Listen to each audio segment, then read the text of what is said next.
আর ওই গোলের উৎস হিসেবে অ্যাঙ্গেল ডি মারিয়া যে পেনাল্টিটা আদায় করে নিয়েছিল লুসাইল ইন্টারন্যাশনাল স্টেডিয়ামে, এটা কিন্তু আমার কাছে মনে হয় যে সেই সময়ে আর্জেন্টাইন সমর্থকদের যারা খেলাটা দেখেছেন তাদের কাছে সবচেয়ে অবিস্মরণীয় মুহূর্ত ছিল, যতক্ষণ না পর্যন্ত ফাইনালি মেসি ডি মারিয়ারা ওই ফিফা ওয়ার্ল্ড কাপ ট্রফিটা হাতে তুলেছিল। কারণ ওই লিডটা খুব গুরুত্বপূর্ণ ছিল এবং যেই লিড পুরো দলকে, সমর্থকদের আনন্দে ভাসিয়েছিল, কনফিডেন্স দিয়েছিল।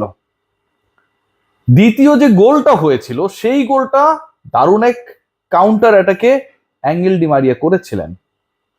ফিনালিসিমা থেকে শুরু করে কোপা আমেরিকা কিংবা ওয়ার্ল্ড কাপের ফাইনাল, যখনই এই আলোচনাগুলো আসে একটা ব্যাপারে দর্শকরা, ভক্তরা যারা আর্জেন্টিনাকে ফলো করে, যারা অ্যাঙ্গেল ডি মারিয়াকে আর্জেন্টিনার জার্সিতে অতি মানব হিসেবে মেসির পরে স্থান দিতে চায়, তার একটা ব্যাপারে কনফিডেন্ট থাকে যে ডি মারিয়া এরকম বড় মঞ্চে, বড় ম্যাচে, যেখানটায় শিরোপা নির্ধারিত হয়, তিনি গোল করেন, তিনি গোল করাতে পারেন, আদায় করে নিতে পারেন। সেই ডি মারিয়াকে নিয়ে 2026-এর আজকের এই দিনে আলোচনা হচ্ছে এবং সেই আলোচনার পেছনে যথেষ্ট কারণ রয়েছে, টিএনটি স্পোর্টস জানাচ্ছে।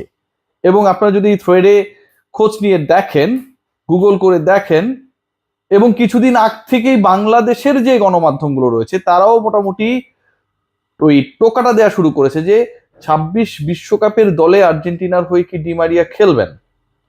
সেই উস্কানি আজকের এই দিনে ভয়ঙ্করভাবে বেড়ে গেছে। অ্যাঙ্গেল ডি মারিয়াকে নিয়ে আর্জেন্টিনা তার বিশ্বকাপ স্কোয়াড ঘোষণা করতে পারে এবং এটা যদি হয় 39 বছর বয়সে অ্যাঙ্গেল ডি মারিয়া আরো একবার বৈশ্বিক মঞ্চে আর্জেন্টিনাকে শিরোপা জেতানোর মিশনে উইথ লিওনেল মেসি নামবেন। অনেকের জ্বলছে, অনেকের পুড়ছে, অনেকের কষ্ট হচ্ছে, খুব স্বাভাবিক। নিউট্রাল আলোচনা করি।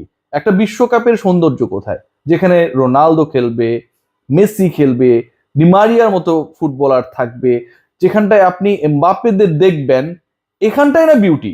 নেইমারের শত চোট থাক, আনফিট থাক, বাট একজন নেইমার একটা পুরো বিশ্বকাপকে জমানোর জন্য, একজন নেইমারের একটা প্রেস, একটা অ্যাটাক, একটা দর্শনীয় গোল, একজন লিওনেল মেসির গোল তৈরি করে দেয়া, ডি মারিয়াদের উদযাপন, এগুলোই তো আমাদের বিশ্বকাপ, আমাদের প্রজন্মের বিশ্বকাপ। সো আমরা যেন আসলে একটু হাম্বল হই, অ্যাটাকিং না হই।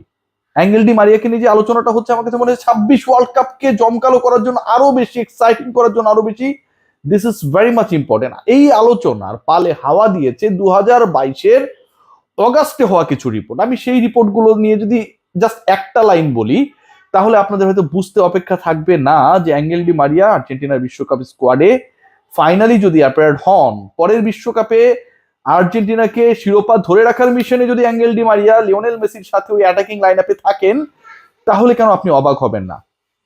22 ওয়ার্ল্ড কাপের আগে অ্যাঙ্গেল ডি মারিয়া দুটা জিনিস করেছিলেন।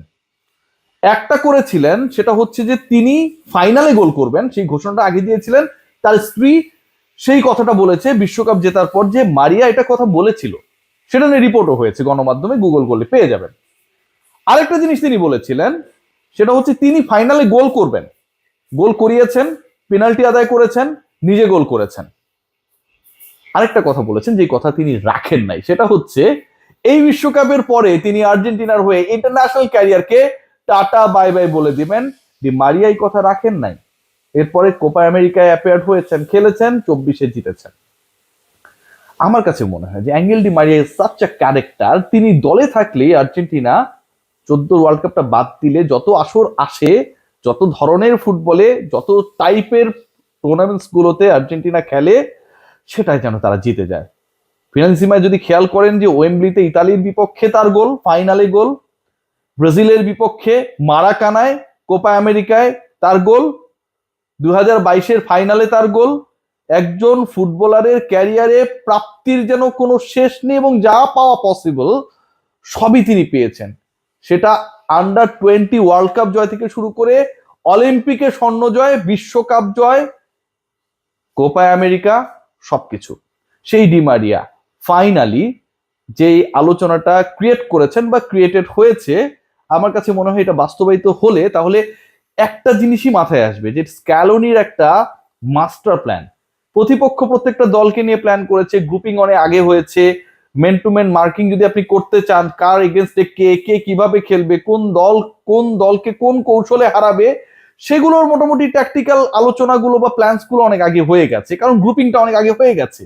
এখন যদি ওই গ্রুপিং এ ওই প্ল্যানের আগে ডিমারিয়াকে সবাই হচ্ছে অমিট করে রেখেছে, ডিমারিয়া যদি এখন অ্যাডেড হন, তাহলে কিন্তু এটা পুরো প্ল্যান আর্জেন্টিনার অপোনেন্ট হিসেবে যারা থাকবে তাদেরকে কিন্তু নতুন করে করতে হবে, কারণ পুরো অ্যাটাকিং লাইন আপটা চিন্তা করেন সেটা বদলে যাবে।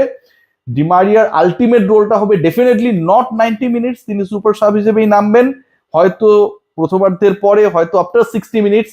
তখন খেলার ধরনটা কি হবে, তাকে কোন রোলে কিভাবে আলটিমেটলি স্ক্যালোনি ইউজ করবেন, মেসির সাথে বোঝাপড়া কি হবে, অনেকগুলো প্রশ্নের উত্তর মেলাতে যদি ফাইনালি যে স্পেকুলেশনটা তৈরি হয়েছে এটা বাস্তবায়িত হয়, প্রতিপক্ষকে থামতে হবে।